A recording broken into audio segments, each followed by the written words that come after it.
Hey guys, welcome back to the channel. I'm going to do some lock settings and some other simple settings on the car today. I recently unplugged the battery and I lost the setting for my seatbelt chime, so I'm going to go over that. It's a pretty simple setting that you sit in the car, you have to turn the ignition on and off, and you unbuckle your seatbelt. It turns off that chime. I'm not advocating that you guys don't wear your seatbelt. Always wear your seatbelts. I always wear my seatbelt, but sometimes I have to drive around the neighborhood or whenever I'm driving up and down the street to test stuff. I don't like the seatbelt alarm coming on, even though, because I don't really put my seatbelt on my own street. But anyway, I'm gonna do that. I'm gonna do, I think there's some other lock settings that you could do with your fob. I'll go over that. That's a pretty simple one where you can unlock all your doors or just your driver's door whenever you're walking up to the car. Depends on if you travel with people a lot or by yourself, so you can have that setting set. Then I'm also gonna go over the 13 mile an hour versus the park, taking it out of park lock and then unlock of the doors. I usually set that one in Techstream because it's a lot easier since I have Techstream, but you can actually do that without Techstream, and it's actually on one of the pages in the instruction manual if you actually want to ever set it yourself. So for the seatbelt chime, the first thing you got to do is get in the car, put it into the odometer setting. So you just turn it on to 2 clicks, and then you got to go to, hit your trip button over here. 1, 2, or you get to the odometer. So your, odometer, ODO, and your mileage on that. And then you gotta make sure that's, it's in that mode. You have to make sure your door is closed and your seatbelt's unbuttoned. So you wanna go, turn the car back on. You have to do this with 2 hands. So.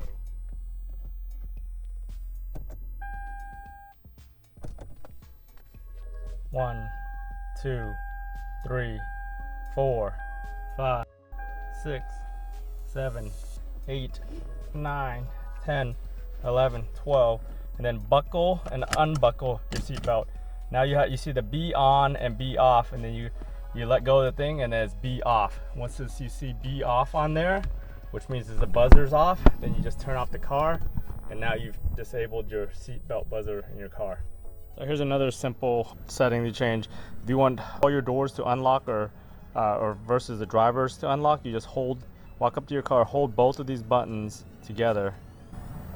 Car beeps.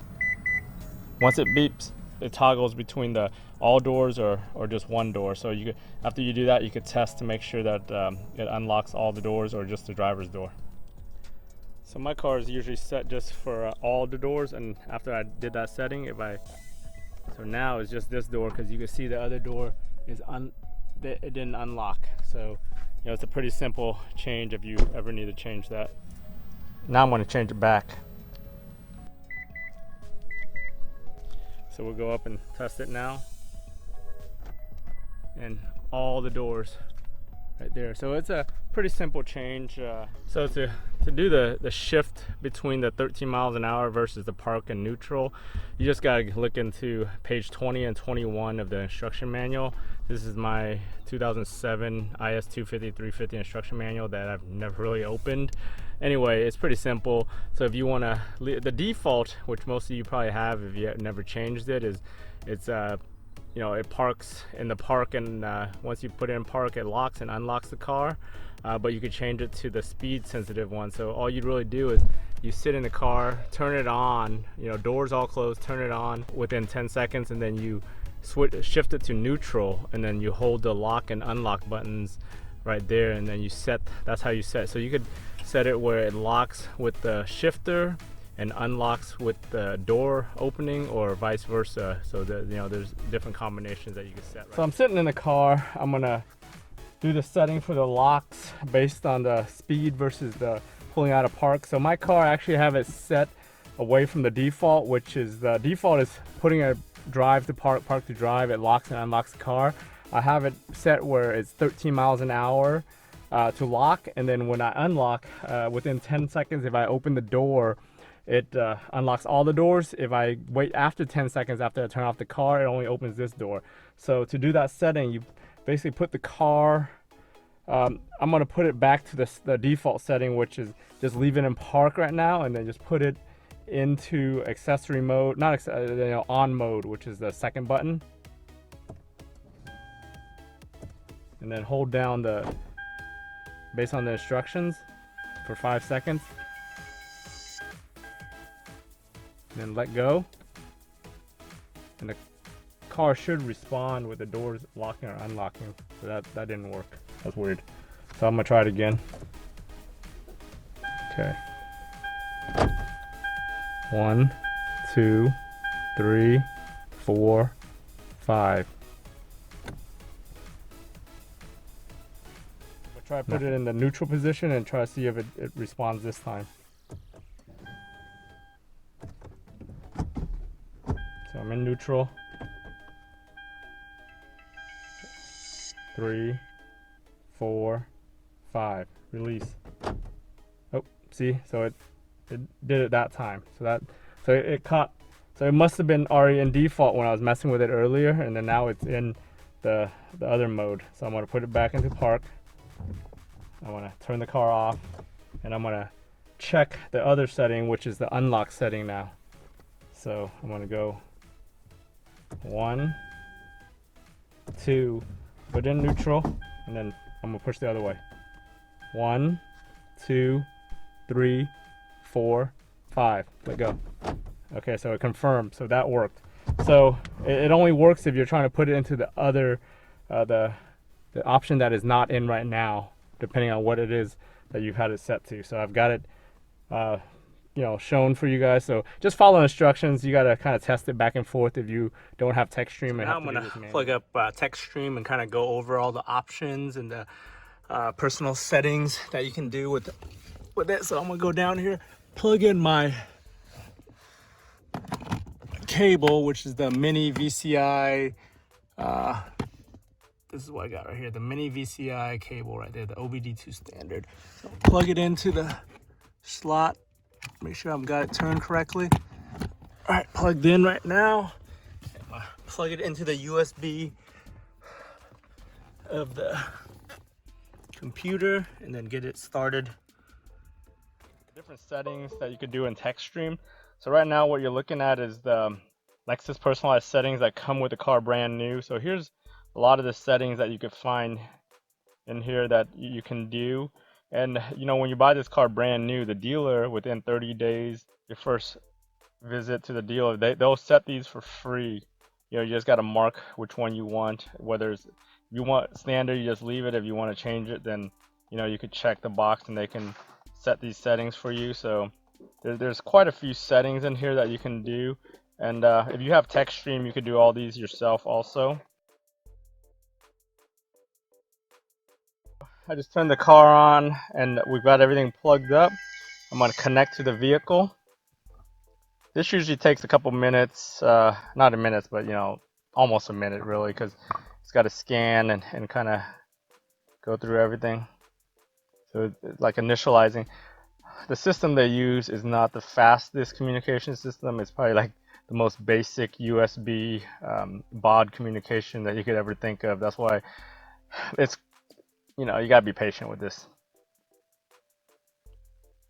So you get this this pop-up screen right now.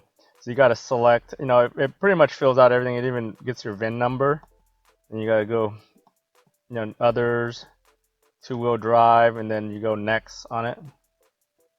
Once again, this takes a couple seconds.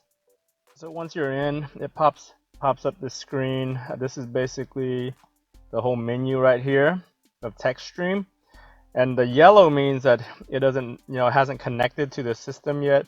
Once you click on one of these and it connects, then you can connect to the computer. So for the Lexus personal settings, you just go to customize settings here on the side, and it'll pull up the menu of everything that you want to go through and look at and set on this car. Once again, this takes a couple seconds to kind of initialize and kind of go through, so you got to kind of be patient with all this. We're in here now, so here's all the settings that you can do that was on that list. So the first thing we're going to go look into is those door lock settings that we messed with earlier, which was this one. So you can see the settings. So right now you got basically lock and unlock park.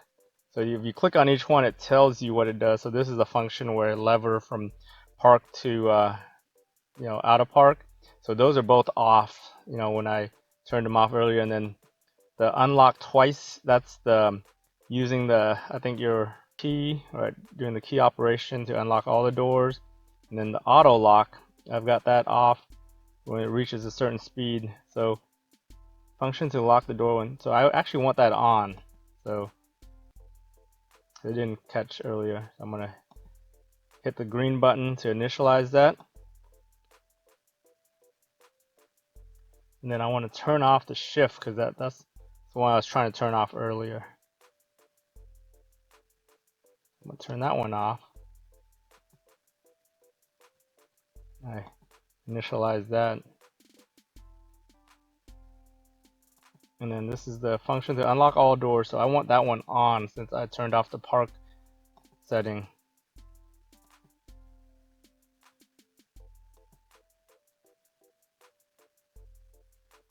So right there, and then this is with the lock, unlock, park. So that's, yeah, so those two, the auto shift lock, this park, the all door shift to lever the park range. Yep, I want that all off. So I'm good here, so I'm gonna X that out to get out of that setting. So you can actually do the seatbelt setting in here too, I believe, under seat.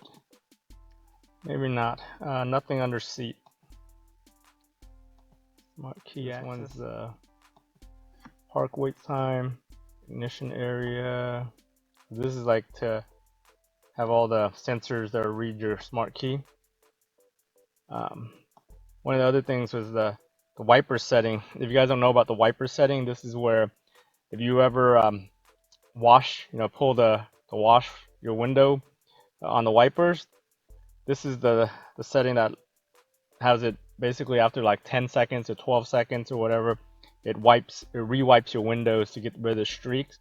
So you could turn that setting on and off in this particular. So this one's right, the re-wipe, 3-second re-wipe. I mean, I don't know what the speed mode is. I actually had it. So yeah, this wiper speed and available. So this is function to change. So yeah, these are a couple of the wiper settings that if you have rain sensing wipers or not. So actually the re-wiper control, I actually had that disabled for longest and I re-enabled it. The wireless door lock, I think that's when what I was showing earlier with pushing the both buttons.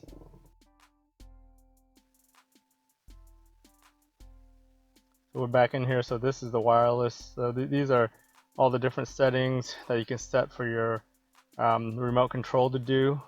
Auto lock, relock. If you accidentally open the doors or unlock the doors without opening them, then it automatically relocks the doors. All the different buzzers, the trunk lid, how long you hold the trunk lid for. So you could do it pushing 2 times, push it once, or 8-second hold down, which I think default is 8 second with, or you could just disable it altogether, and then all the different wireless control and panic functions of your key. So under security, I think this is just your security system on the car, the stock one. So you have the passive mode. So this one actually arms it even if you lock it or unlock it, and then the warning, and then all the delays before it goes off. I don't have telescoping or tilt on this car, so that's not a setting that I can go to. Let's check out what's in warning. Key warning, low battery, forgetting to turn off the car. Let's go under display. Nothing under display. Air conditioning, so this is setting your different temperature offsets and your outdoor air and all that stuff. So on this particular one, I actually disabled my automatic outside air because I'm in Florida, so I usually like my car to just recirculate all the time instead of bringing in hot, humid air. So I have that set to manual, so I can only set it so it doesn't automatically switch between back and forth. On the 350s, it doesn't matter because you have the choice with the button, but on the 250s, you have to either set it automatic or manual. Then everything else is just associated with the air conditioning system, and then auto foot mode and defrost and all. I think this auto defrost mode and auto foot blower function is when the temperature drops below 30 something degrees. Because on this car, when it drops near freezing, it automatically opens up the outside air and brings in the footwell air.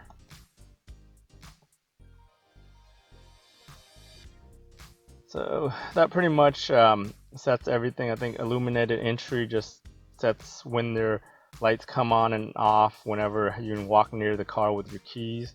So you can set those right here based on all that. You can set the interior lighting on your footwell lighting and all that, so you can turn that on and off. You get 30 seconds to your exterior lights. That's like your mirror lights and all that stuff, so you can set those settings. So we'll go back to, I think the one other thing I want to go over is basically TPMS. I know a lot of people have questions about TPMS. So in here, it's got its own chassis. It's under chassis computer, so you go in here and you can see what's going on. I got no code, so it doesn't show up anything. If you look under data lists, this shows you your existing sensors that's on the system. So this one, I'm on my main set. So my main set is my rims on this car. One of my friends at the Lexus dealer reset mine back in the day and ended up having to put my stock wheels on the second set. So here you can see I bought these sensors new last time I rebuilt my wheel, so you can see most of the sensors are, you know, they're from the same batch because the numbers are almost identical, like the B6B1, 6B3, 6B2. So they were all kind of on the same you know, batch. So and then, you know, when you register the fifth ID, if you don't have a fifth ID, which is usually the spare, the full size spare, you just set that to 000. So right now, here's all the readings of the, you know, of the pressures in all my wheels, and then it tells you basically your temperature in each wheel and then your battery voltage. So all my battery voltages on here are over because these are fairly new sensors. And then the threshold over here is the, when you initialize your pressures, I believe it goes 20%, or 20 or 25% of your initial pressure. I think it's 20. So these are the 20, the thresholds that it will start giving you the low pressure warning.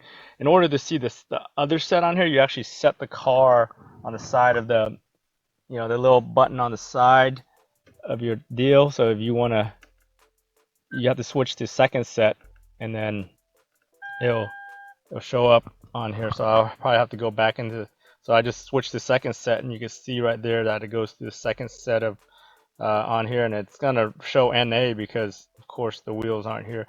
Actually, it's showing 1 right there. It's probably picking up the wheels because they're actually above me right now in the attic, so it's probably picking it up from there. So we'll look at next the utility, which is, this is how you program your TPMS under utility. So you go in here and you actually go under ID. I don't know what signal check, all this stuff, because detect sensor malfunction. I've never used any of these two because I didn't need to. But under registration, this is where you go to register your new sensors. The one thing to keep in mind on this car is, if you have this program, you want to write down all your sensors or print out with all your sensor codes in case you ever have to reprogram just one sensor. That way because you can't just program one sensor on this, you have to program all of them at once. So you have to have all your numbers with you when you're programming this. So you just go through here, you go to next, and then it just gives you all the different warnings. You get to select which set you want to program. So if you want to do manual, and then you go, you know, next, and then it gives you more warnings. So I don't want to go in too far, but this is how you do it. So you got, the only way you have to program all of them at once. You can't just program one at a time. Or I think the tire shops, they might be able to do one, but I'm pretty sure they have to do all of them. Their machines can probably read the codes off your old ones and then store them and then reprogram them in. So that's really the TPMS setting. Other than that, you know, this is basically a full-fledged diagnostic program. You can do a bunch of other stuff that I probably won't go over on this video, but it's there. You know, like, you know, you could test AFS if you have AFS, which is that right here. You could, you know, swivel up and down, all that, different rain sensors. You know, I think the main engine ECU, you go in there and see all the codes that your car has stored lately. Which my car gets, once in a while, gets a check engine light that goes away after I restart. And I haven't really gone in here to look at the code, but it's in here. Probably stored each time. So right now it doesn't have anything in there under that, but I bet you if I go, it just shows all the sensors in the car. So you go back to trouble codes. I'm gonna click on the MI, which is the check engine.